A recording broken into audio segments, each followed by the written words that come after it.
Well, thank you everyone for joining us today. This is CMS for Marketers Study Group Office Hours. Today is June the 15th of 2023. Today we're going to be covering HubSpot video.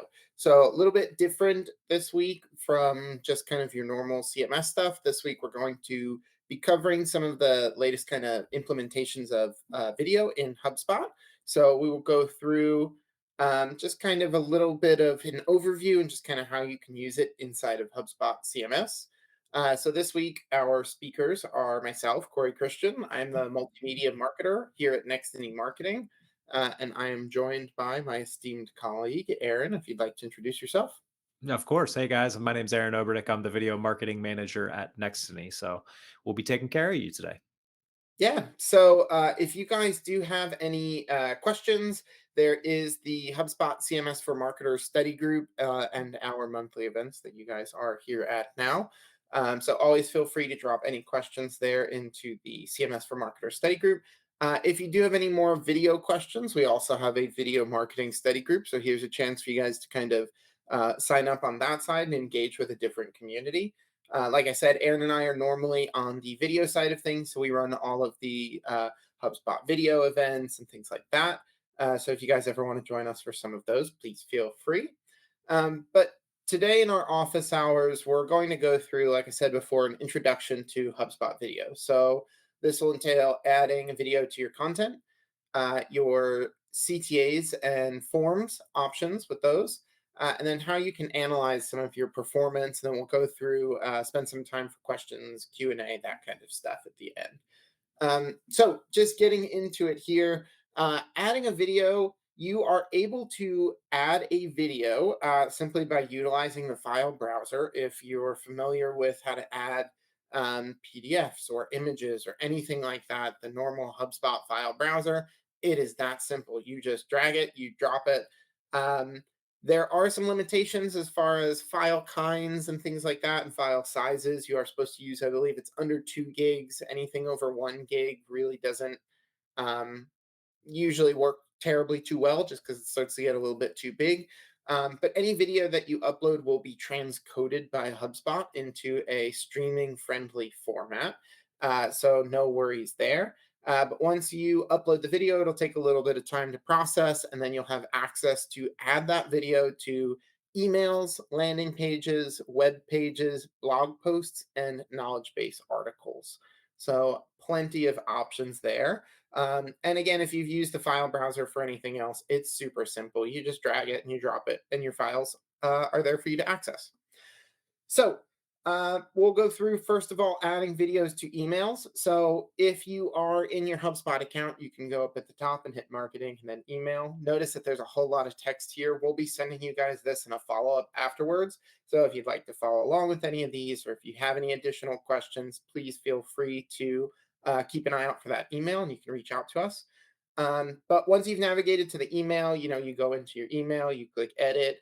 Um, in the sidebar editor that pops up, there will be a number of different modules that you can drag right in. One of them is now a video module. You can choose if you want to do an embed, so an external video, or if you're looking to do a HubSpot video here, so you can choose that. Basically, it becomes the file browser. You can hit browse videos and you can go through all the videos you've uploaded to HubSpot video. If you have not already uploaded that video there, you can go ahead and drag and drop one there. It's that simple. Um, Once you have added the video, it basically becomes an icon, right? And then you can go in and you can hit edit details. You can do things like you can resize the video, setting the maximum width or height or any kind of padding that you'd like. You can customize the video's information. You have details. You've got your metadata descriptions or tags and things, the titles of the video. You can choose the play color. You can edit all sorts of different things on there just to kind of customize it and tweak it to make it look, matching to your brand, which is nice. One thing to note when you add HubSpot videos into your emails, it is not going to just play inside of the email, right? That would be ideal, but unfortunately, email, that's not a thing that's capable. What it does is it actually hosts your video on basically a private domain on your domain, right? So nextinymarketing.com/ and it would be whatever the kind of slug that it would put for our video that we're playing. What that allows it to do is that allows it to track some things with that video. So if you open the video or if you watch the video, those kind of things, you have access to utilize that inside of workflows, for example. So if you send a sales email out to a group of people and you're hoping to see if maybe anyone watched the video, if they did, or maybe they didn't open the video yet, maybe resend it. If they watched it but they haven't gotten in contact with you, maybe go ahead and send out a contact email. So there's a bunch of different ways that you can try to leverage some of this data there just to try to engage with your contacts, which is helpful.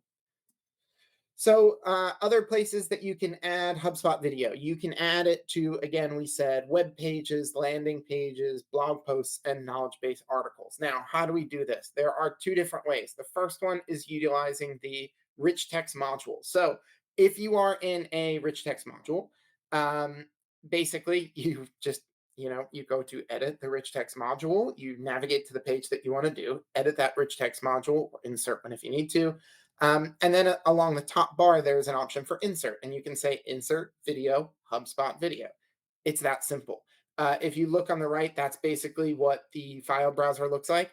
Again, it's just like any other image or anything else you've added into HubSpot before. It's very easy and very kind of intuitive to getting used to, right? Once you have inserted that, you can also upload a new video again if you have not done so already, but you can then edit the thumbnail image. You can go in, you can edit all of those same video details inside of that rich text module as well. Now, if you are inside of a page or a landing page and you're in some of these more kind of drag and drop style navigations, you can use video modules, right? So you'll be literally under one of the common modules. It now just says video, as you can see on the right.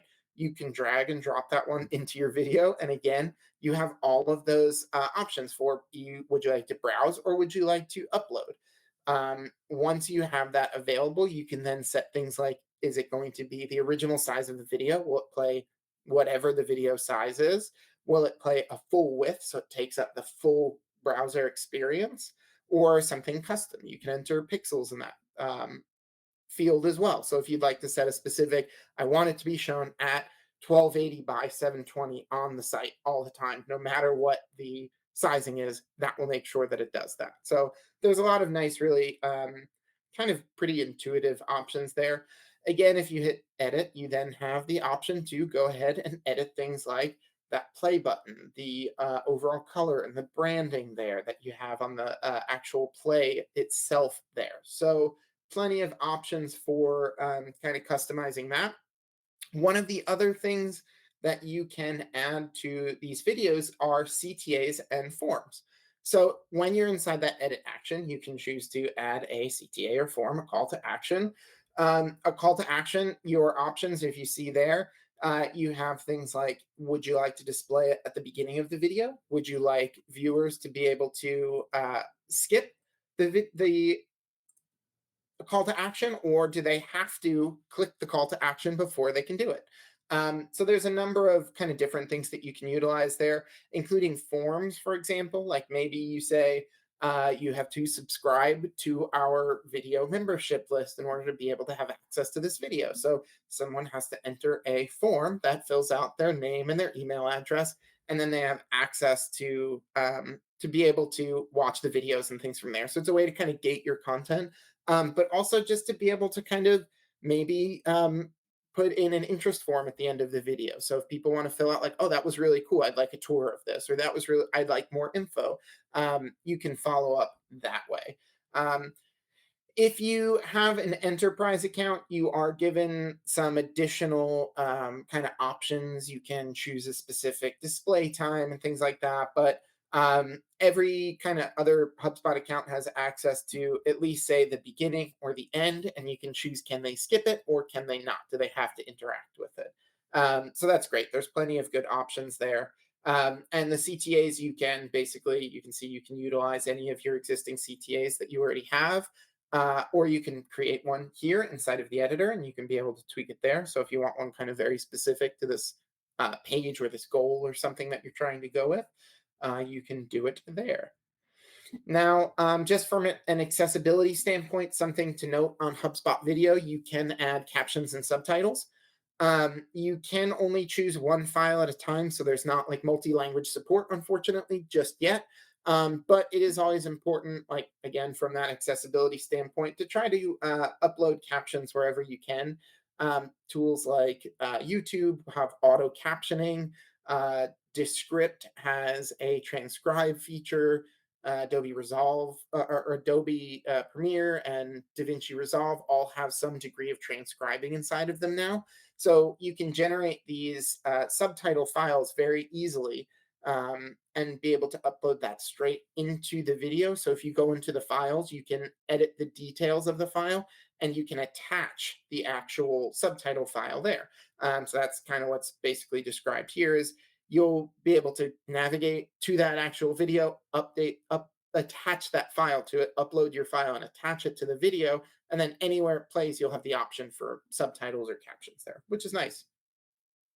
Now, you've uploaded the videos to your page. Now, what do you do with them, right? What kind of data do you have access to?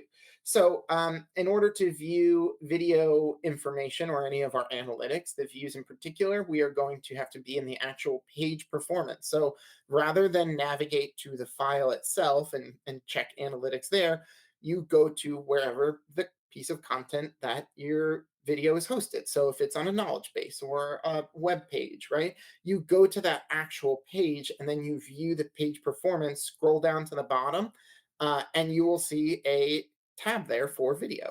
The two metrics that you see usually first off, right off the bat, is video views as well as retention. So sometimes in software like things like Wistia, right, you get a lot more maybe analytics and you get some of these numbers. You can still calculate all of that data through some of this. Well, you had, 6 views, and by the end of it, you only had one person watching. So you can kind of manage to make sure that, you can do those calculations yourself there. Um, so it's, you might not have the exact number in front of you, but where this stuff does come in handy is it comes into reporting, right?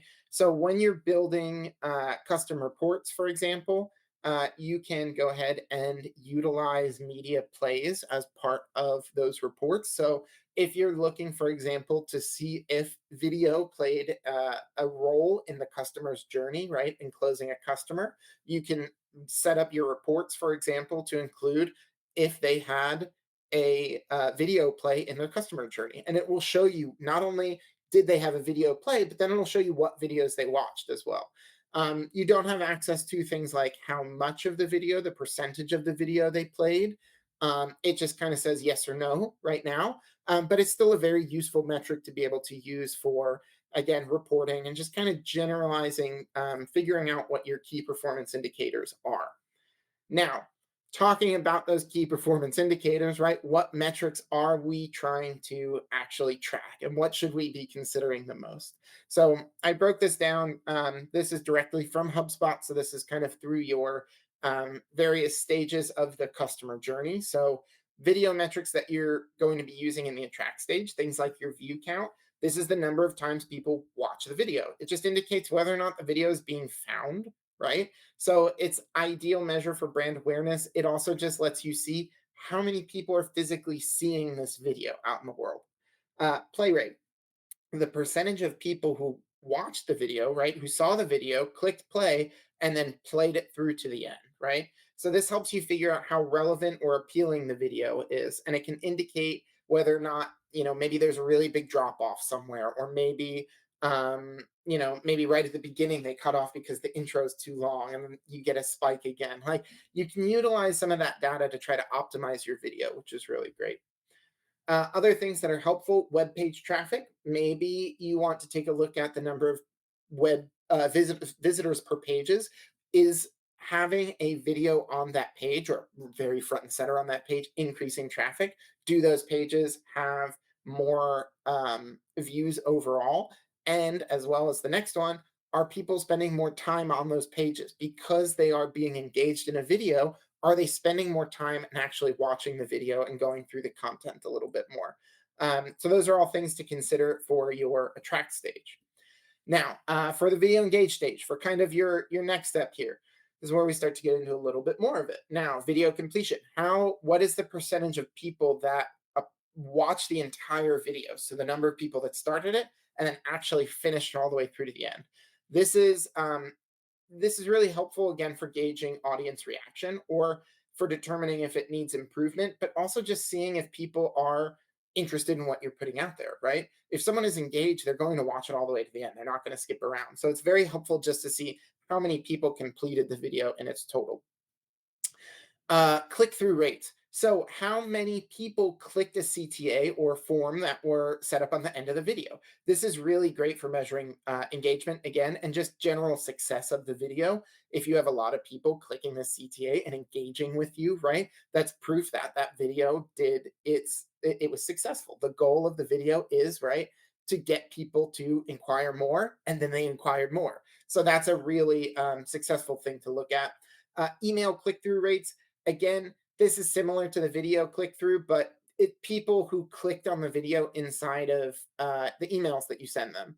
This can be things like, again, sales prospecting. Maybe you just want to hear back from a client or see if they've watched the video that you sent them at all. It can also just be maybe you're sending out helpful tips and tricks and you just want to see if people are actually viewing them, if you want to see if it's worth your time to do things as well, right? So it's just kind of helpful data to have there. And then paid ad conversions, right? Seeing how many people became a lead or a customer after watching a video that was served to them through a paid ad. So that's kind of bringing in now your full marketing efforts at that point and trying to view this a little bit more holistically and see where is our marketing efforts bringing these videos to us. So that's a good one as well. And then our final one here is the delight stage. So customer video completion rate, the percentage of videos that played your video and watch it in its entirety. Again, this helps us to figure out brand affinity, if people are happy, the nice metric to view there. Things like social engagement. So monitoring social media, if people are liking it, if people are sharing it, your video gets, a little bit of traction on LinkedIn or something like that, right? That all shows you that, hey, this is really great. So that's that social sharing, that next option, like just seeing that people are promoting it. It's generating brand awareness through other people that are your brand's promoters, right? So that's a really great option as well for you there, is to monitor that social engagement, your likes, your comments. Make sure to be commenting back to people, as well as just viewing the shares of it. Tons of information. I spoke super quick there, but if you guys do have any questions or if you would like to kind of follow up or kind of chat with us, remember we have the CMS for Marketers study group. We also have the video marketing study group. And at this point, I will just open it up to questions. If you guys have, I'll take a look. I haven't kind of been paying attention in the chat, but if All you good. guys would like to put anything into the chat or hop off of mute, we'd love to answer any questions you guys may have about HubSpot video in general, or just any questions you guys might have come with this week. Yeah, and just a reminder, the links for the HubSpot CMS study group and the video marketing study group are there in the chat if you guys want to join there as well. Yeah, and it's just a great resource, right? So maybe there's a question that you had on the tip of your tongue, something I said 20 minutes ago, and you're just thinking about it now. Go ahead, put it in the study group. We can also engage with you guys there, but maybe we'll address it in the next office hours if you'd like us to deep dive into a topic, right? For sure. So this is our CMS for marketers office hours. So usually we do tackle mostly kind of site building related, CMS related content. But certainly, if there's any other video things you guys would like to see, again, join our video group as well. Mhm. Corey, we got a question there. Is recording will be available? Yes, it will. The recording will be sent out to you guys probably, I believe, tomorrow. Most likely, it'll have a Mhm. presentation. It'll have uh, the recording and just some helpful links and some things that we've discussed today, just so you guys can get a little bit more info about HubSpot Video. Awesome. All righty. Well, I don't see any other questions. If anyone else has anything, please, like I said, feel free to reach out, engage with us. You can also respond to the follow-up email. Keep an eye out for that. But thank you guys for joining us today. Thanks, guys. See ya. Yeah, have a good one.